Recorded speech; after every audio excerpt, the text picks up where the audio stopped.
सबको पता है कि हनुमान जी को अगर छेड़ लिया तो घोटा उनके पास गड़बड़ कर देंगे। अशोक गहलोत से मिला हुआ हूं मैं, अगर अशोक गहलोत से मिला हुआ होता तो गहलोत के बेटे को एमपी का चुनाव। सिर्फ बात इतनी सी थी कि मैं वसुंधरा के विरोधी खेमे के लोगों के साथ था और वसुंधरा चाहती थी कि हनुमान मेरे खेमे में आए और मुझे प्रणाम करे और मैं उसको टिकट दूं। मैंने कहा मुझे टिकट की आवश्यकता नहीं, मैं पाड़ा नहीं बदलता, टिकट मिले या नहीं मिले। तब मैं निर्दलीय प्रत्याशी के रूप में खींवसर की मुंडवा क्षेत्र था, वहां से मैं प्रत्याशी बना, चुनाव लड़ा और उस समय भी करीब 36-37 हजार वोट मिले। उस समय अगर फिल्म एक्टर धर्मेंद्र हेमा मालिनी जैसे लोग नहीं आते तो उस समय 2003 के अंदर में विधायक बन जाता। 2003 के अंदर 8 के अंदर नई खींवसर बनी, 1 लाख वोट हमारे आए जो नेशनल हाईवे के इस साइड के हैं और 1 लाख बिल्कुल नए वोट थे। जब 8 में मैं आपके बीच आया था, मेरी इच्छा थी कि मैं निर्दलीय चुनाव लड़ूं, लेकिन आप सबकी इच्छा थी। मैक सिंह जी भी थे, अभी जो मेरे सामने प्रत्याशी चुनाव लड़ रहा बीजेपी से, वो भी उस समय मेरे साथ थे। इन सब की इच्छा थी कि एक बार बीजेपी से लड़ना है। मैक सिंह जी ने तो कहा था शायद कि निर्दलीय भी लड़ लो, उतने ही वोटों की जीत है। सबकी इच्छा थी कि बीजेपी से लड़ लो, अपनी इस पार्टी में पहले रहे। बीजेपी से चुनाव लड़ा। आप सबने मुझे कहा, जब मैं प्रचार के अंदर खींवसर क्षेत्र के गांव के अंदर गया था तो आपने कहा था ये कांग्रेस का बेल्ट है हनुमान जी, यहां सिर्फ आपके और आपके परिवार पर भरोसा करके हम आपको वोट देंगे। हम जो फूल का चिन्ह लाए हो उस फूल के चिन्ह को वोट नहीं दे रहे हैं, हम इसे हनुमान बेनीवाल और किसान मान के वोट दे रहे हैं। अगर आप सेवा करोगे तो हम आपका लाइसेंस रिन्यू करेंगे और आप सेवा नहीं करोगे तो वापस आपको घर बिठा देंगे। जब मैं 8 के अंदर आया था, 50,000 से ज्यादा ढाणियों के अंदर अंधेरा था, बिजली नहीं थी। 8 में विधायक बना, कांग्रेस की सरकार बन गई और 2 महीने बाद ही वसुंधरा से मेरा झगड़ा हो गया और लोकसभा चुनाव के अंदर जो अभी भारतीय जनता पार्टी की नेत्री है, हमारी पूर्व सांसद थी, उसको टिकट दिला के मैंने उसकी खुले मन से मदद करी, उसे लोकसभा के अंदर भिजवाया था। भाइयों 8 से 13 का जो संघर्ष था उसके अंदर मैंने प्रयास किया खींवसर की प्रत्येक ढाणी के अंदर बिजली आए और हमें नेर का मीठा पानी पीने को मिले। उस समय कांग्रेस के 4 विधायक थे, डीडवाना, जायल,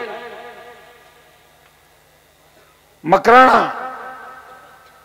नामा और लाडनू के अंदर जो निर्दलीय थे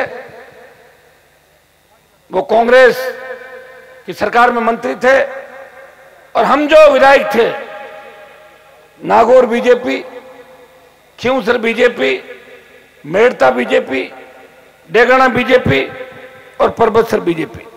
तब राजस्थान की विधानसभा के अंदर मुझे वो जंग लड़नी पड़ी।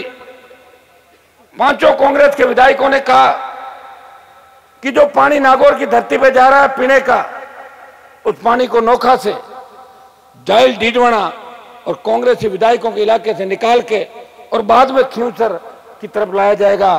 तब मैंने विधानसभा के अंदर कहा था जब तक हनुमान बेनीवाल जिंदा है पानी नागौर खींवसर होकर ही आगे जाएगा, पानी को आगे नहीं जाने दूंगा। और उसी का परिणाम था कि आज जो नहर का पानी आप पी रहे हो, मैं ये नहीं कह रहा पानी 24 घंटे मिल रहा होगा, लेकिन शुरुआत करी।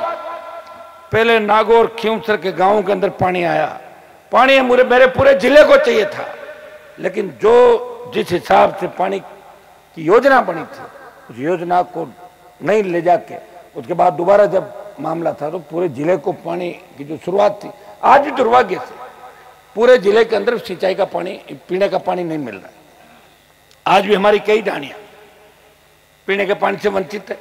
आपको याद होगा जब 18 के चुनाव थे, हम आपके बीच आए थे, कहीं न कहीं गांवों के अंदर जाएंगे तो एक बात लोग जरूर कहेंगे कि कुछ न कुछ साहब ढाणियां बाकी रह गई। ढाणियां तो जुड़ गई, लेकिन कोई ढाणी 2 है, कोई 3 है, कोई 5 है, वो बाकी रह गई। और हमने भरोसा दिलाया कि प्रत्येक ढाणी के अंदर जब चुनाव आएंगे तो लाइट होगी। 2-2.5 साल पहले जब सौभाग्य योजना जो दिल्ली सरकार की थी, जब आपने मुझे सांसद बना के भेज दिया, उस सौभाग्य योजना से अजमेर जोधपुर डिस्कॉम पूरा पैसा अजमेर जोधपुर ने खर्च नहीं किया और वो दिल्ली का पैसा वापस चला गया। सौभाग्य योजना खत्म हो गई। हमारे सामने संकट था जो हमने वचन दिया लोगों को, जब चुनाव में जाएंगे तो ढाणी ढाणी के अंदर बिजली कैसे आएगी। उन गरीब परिवारों की ढाणियां, कभी सोचा नहीं होगा कि हमारे एक घर अगर आधा किलोमीटर या 1 किलोमीटर तो वहां भी लाइट आएगी।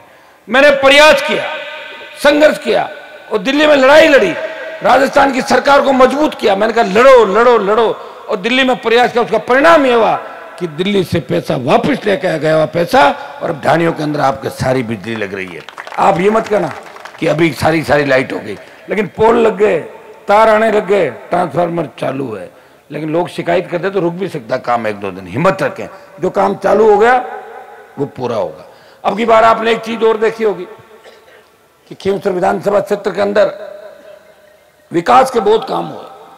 तब लोगों ने मेरे पर आरोप लगाया कि अशोक गहलोत से मिला हुआ हूं मैं। अगर अशोक गहलोत से मिला हुआ होता तो गहलोत के बेटे को एमपी का चुनाव नहीं हरवाता। आप भी जानते हो, तो बेटे को एमपी का चुनाव हराया। मैं वसुंधरा से मिला हुआ होता तो वसुंधरा झगड़ा नहीं करता।